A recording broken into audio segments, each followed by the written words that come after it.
안녕하세요. 책 읽는 달빛입니다. 오늘 소개할 책은 루틴의 힘입니다. 지금까지 산 것처럼 앞으로 살 것인가? 어마무시한 질문이네요. 업무에서 완벽주의로 힘든 사람들을 위해 필요한 책의 내용도 많이 담고 있습니다. 저자는 여러 저자가 쓴 글인데요. 유명하신 분들, 댄 에리얼리, 그레첸 루빈, 세스 고딘, 그리고 완벽의 강요에서 벗어나라라는 챕터는 엘리자베스 그레이스 손더스라는 저자입니다. 그레첸 루빈의 국내 책들은 대부분 행복에 대한 것입니다. 나는 오늘부터 달라지기로 결심했다. 집에서도 행복할 것, 무조건 행복할 것, 지금부터 행복할 것. 세스 고디는 유명한 분이죠. 보랏빛 소가 온다, 이상한 놈들이 온다, 린치핀으로 저희에게 잘 알려져 있는 저자고요. 댄 에리얼리는 상식밖의 경제학으로 잘 알려져 있는 것 같아요. 그 밖에도 부의 감각, 마음이 움직이는 순간들, 왜 양말은 항상 한 짝만 없어질까, 이런 책들이 있습니다.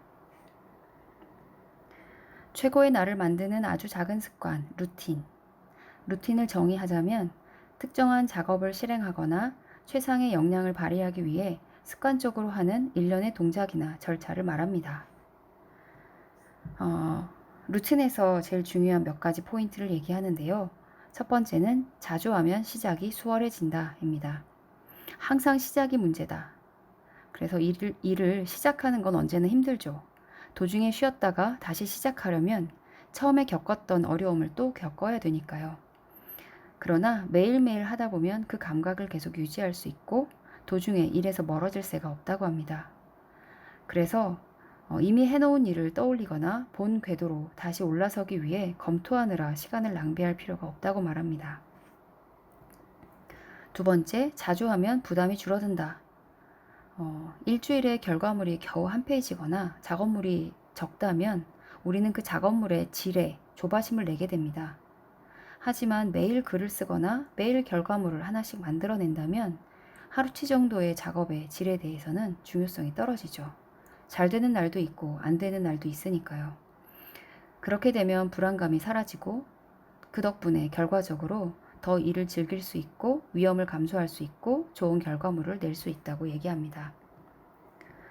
또 자주 하면 자주 하는 습관이 붙게 됩니다.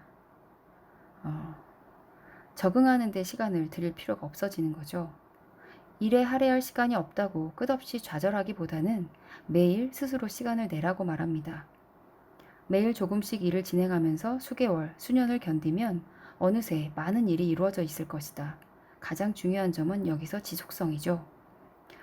일하는 간격이 넓어질수록 그로 인해 누릴 수 있는 혜택이 줄어든다. 간격을 좁게 만들고 자주 하고 그리고 지속했을 때 우리에게 많은 장점이 돌아온다는 얘기를 하고 있습니다. 저도 제일 안 되는 부분인 것 같아요. 완벽의 강요에서 벗어나라. 이제 시작하는 기술에서 시작하는 것을 방해하는 가장 첫 번째 큰 요인 중에 하나가 완벽인 것 같습니다.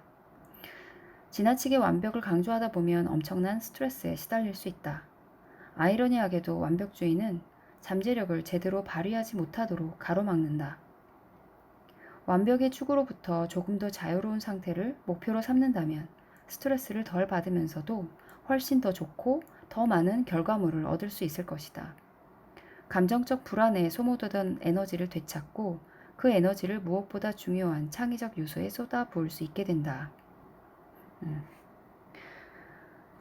완벽주의자의 태도에 대해서 잘 서술하고 있는데요. 시작 단계에서 턱 막히는 기분이 들 때 완벽주의자의 태도는 이렇습니다. 나는 이상적인 순간이 찾아올 때까지는 새로운 작업을 시작할 수 없다. 아무런 방해도 받지 않는 시간이 충분해야 하고 신경 쓸 다른 일이 전혀 없으며 전 과정을 최적화할 수 있는 이상적인 계획이 세워져 있어야 한다. 일을 미루는 데 대한 끔찍한 죄의식을 느끼다가 마침내 어쩔 수 없이 일을 시작하게 된다. 벼랑 끝에 몰린 상태로 미친 듯이 밤을 새워 일하면서 다른 것들은 무시한다. 결과적으로 나는 너무나 불만족스럽다. 반면 실용주의자의 태도는요. 일을 시작하는데 이상적인 시간은 따로 찾아오지 않는다는 걸 난 알고 있다. 그래서 프로세스 중 어느 한 부분이라도 착수할 시간을 따로 마련해 둔다.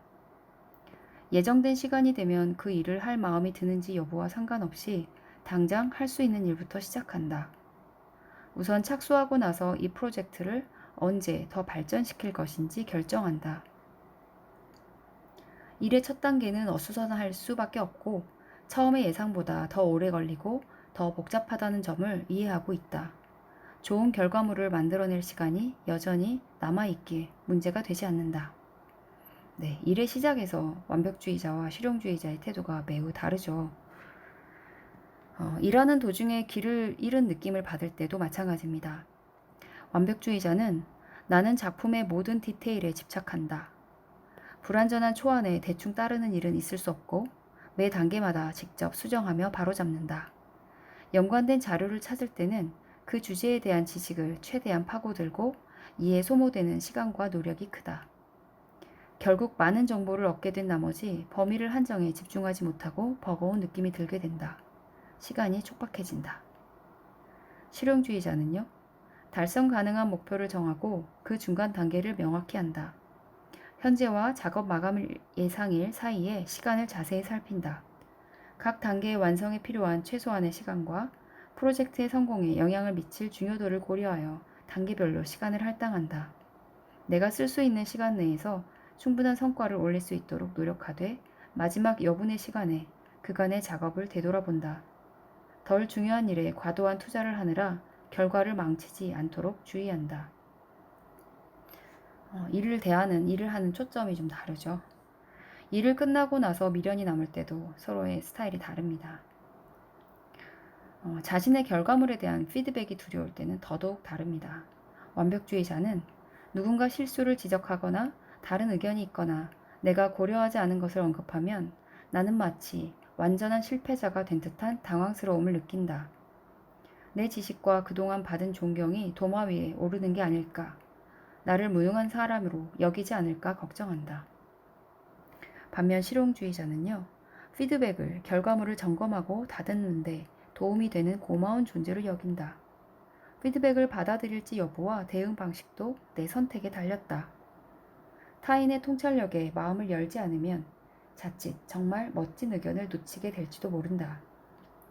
타인의 의견을 통해 내 작업은 향상되고 내 세계는 보다 넓어진다.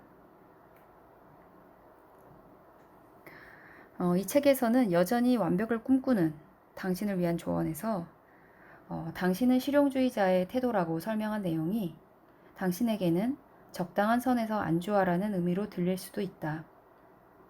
완벽주의자에게 적당한 선에서의 안주란 작업의 미완성보다 더욱 나쁜 것이고, 이 때문에 완벽주의자들은 결과물을 내놓지 못하는 경우가 많다.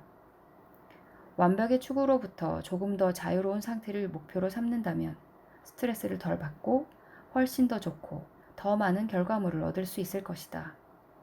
감정적 불안에 소모되던 에너지를 되찾고 그 에너지를 무엇보다 중요한 창의적 요소에 쏟아 부을 수 있다고 조언합니다.